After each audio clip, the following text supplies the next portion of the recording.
सतगुरु जोगी पीर धाम से समझेंगे अपने आराध्य इष्ट को या गुरुदेव को क्या गिफ्ट करें। जैसे अब गुरु पूजा आ रही है तो क्या तोहफा उनको देना चाहिए। तुम्हारे पास क्या है? एक तो तन है। तन तो हर जगह से गंदे, आंखों से, कानों से, नासिका से, जुबान से, ये चमड़ी के कारण ढका हुआ है। मरने के बाद तो पशु पक्षियों की चमड़ी काम आती है, ये चमड़ी भी नर नारियों की काम नहीं आती। और इस आंख से ज्यादा चील की आंख चलती है, कुत्ते का नाक तेज है। तो इसलिए तन की सेवा से होता है कि धाम की सेवा करो, गुरु प्यारी साथ संगत की सेवा करो। कभी कभी प्रारब्ध और कृपा रहमत मिले तो गुरु की सेवा भी मिल जाती है, तो वो करें। बाकी उनके धाम की, उनके संगत की सेवा करें, अपना बर्तन बनाएं, पात्रता बढ़ाएं।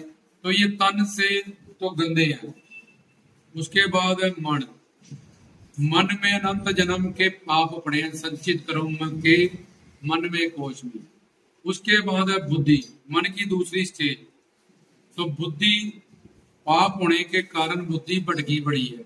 और गुरुओं, पीरों, संतों, फकीरों की उसकी जिद है कि मैं संसार से सुख निकाल के छोड़ूंगी। गुरु जी, भगवान जी, देखना मैं शादी करूंगी, बच्चे करूंगी, कोठियां लूंगी, कार लूंगी और देखना सुखी हो जाऊंगी। तो फिर उससे पूछो, हाँ भी कार मिल गई है, तो ये क्या कार है? ऑल्टो लोगों के पास बॉडी खड़ी है, फॉर्च्यूनर खड़ी है, टाटा सवारी खड़ी है।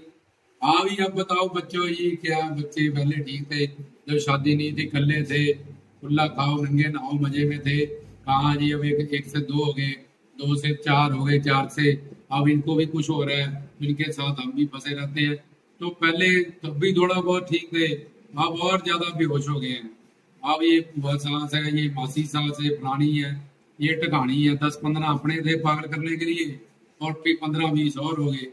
अब ये बुद्धि जो हर प्रकार तो शरणागत है, लेकिन मन में पाप होने के कारण बुद्धि भी भटकी हुई है, ये तर्क कर जाती है गुरुओं, पीरों, संतों से। क्योंकि वो कहते हैं कि संसार झूठ है, स्वार्थी है, मोह ममता से भरा हुआ है, तो तुम दुख पाओगे, धोखा खाओगे।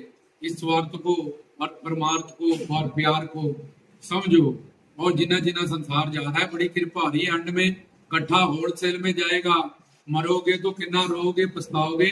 अच्छा चलो धीरे धीरे जा रहा है, तो प्रैक्टिस हो रही है।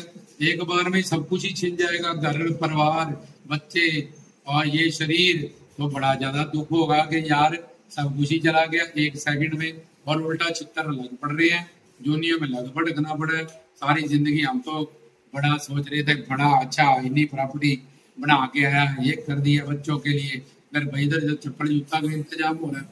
तो ये मन और बुद्धि। उसके बाद तन, मन, धन। और धन उसको क्या दोगे? भगवान को। वो तो गुरु ब्रह्मा, गुरु विष्णु, विष्णु की दासी लक्ष्मी है।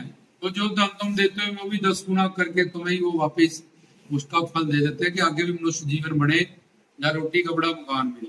पर इन सब में जो बंधन मोक्ष का कारण है, सब दुखों का कारण है, जब बुद्धि में का तर्क करें, वो है मन।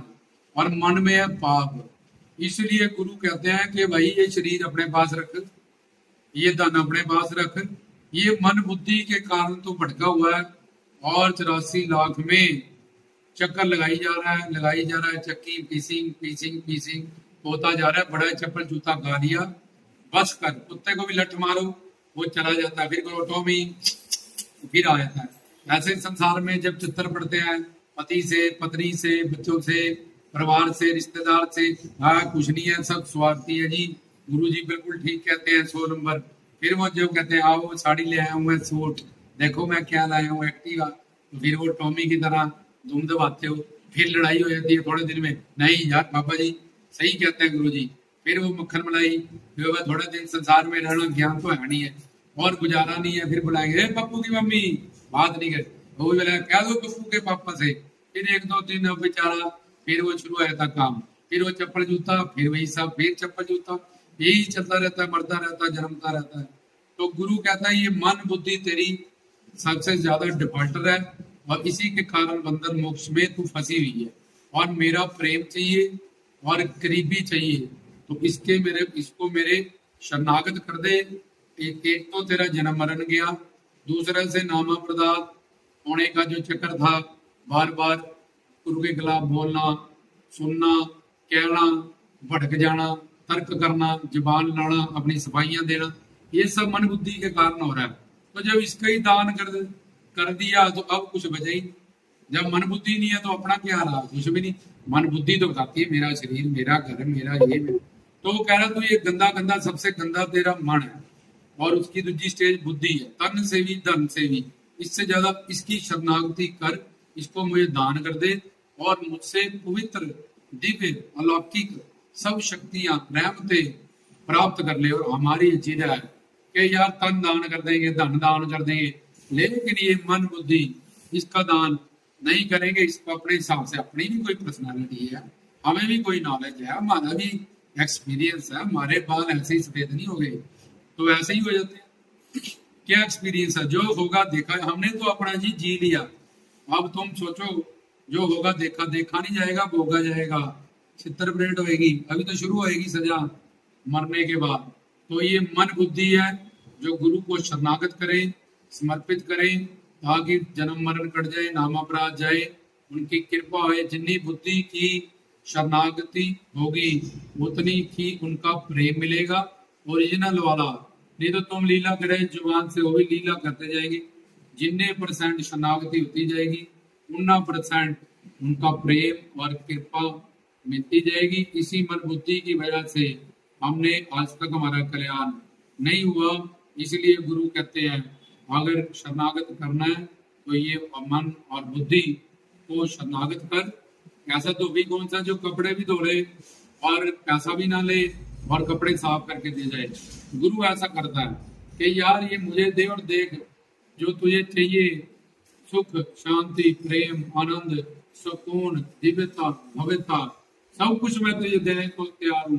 तब भी जीव ये सौदा करने को तैयार नहीं है और भटकता रहता है और घूमता रहता है और मुंह से जुबान से बोलता रहता है हम आपकी शरण में हैं, हम आपके शिष्य हैं, हम आपके चेला चेली हैं।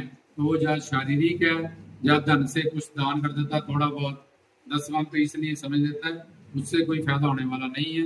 गुरु खुश होते हैं, रहमतें करते हैं, क्योंकि वो मन बुद्धि जब शरणागत करेगा तो उसमें सहनशीलता, दीनता, नम्रता, उतना उतना गुरु उसमें आता जाएगा और गुरु के भव्य और दिव्य गुण उसमें प्रकट। मीठी वाणी, मिठास, करुणा, दया, परदोष नहीं देखना, सबको सत्कार देना, बदले में अपना सत्कार नहीं चाहना, सहनशीलता, दीनता, नम्रता, ये सारे गुण गुरु चाहता है मेरा ये बच्चा, शिष्य, चेला चेली गुणवान हो जाए, इसकी तारीफ करे लोग और ये पता चले कि गुरु की संगत की है, नाम लिया है, उनकी सेवा की है, उनके साथ है। तो वो इसलिए कहता है कि मन बुद्धि शरणागत कर, ताकि मैं तुझे वो अलौकिक दिव्य खजाना दूं, अपनी ओरिजिनल वाला दर्शन दूं, प्रेम दूं, और जो भी तुझे सुख शांति प्रेम आनंद जो संसार में तू ढूंढ रहा था नहीं मिला, वो इस दुनिया में तू प्राप्त करे।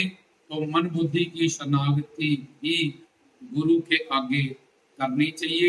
यही सबसे बड़ा जो तोहफा है, क्योंकि गुरु ये लेके हमसे, हमें कोई ऐसा है मिठाई वाला बोला जी मैं लड्डू लाया हूँ गोबर गणेश के बना के, मुझे मिल्क केक दे दो, वो छितर उतारेगा, तुम्हारे सिर पे मारेगा।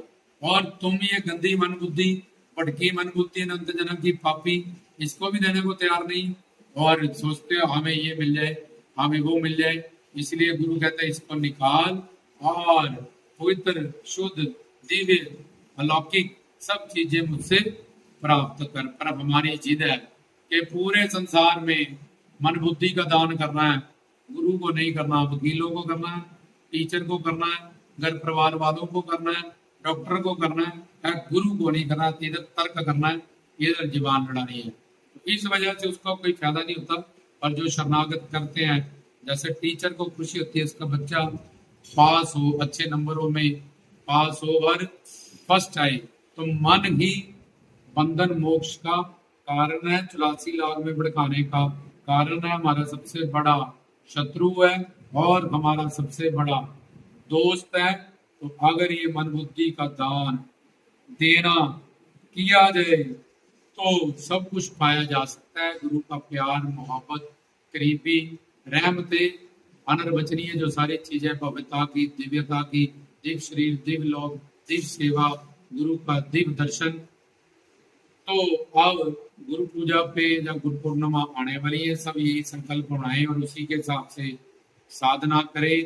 आज से, अभी से संकल्प को दृढ़ करें, प्रण ले कि हमने अपने पूर्ण सदगुरु के चरणों में उनको ये तोहफा और उनको ये गिफ्ट देना है। रामदास की तरफ से जय बाबा।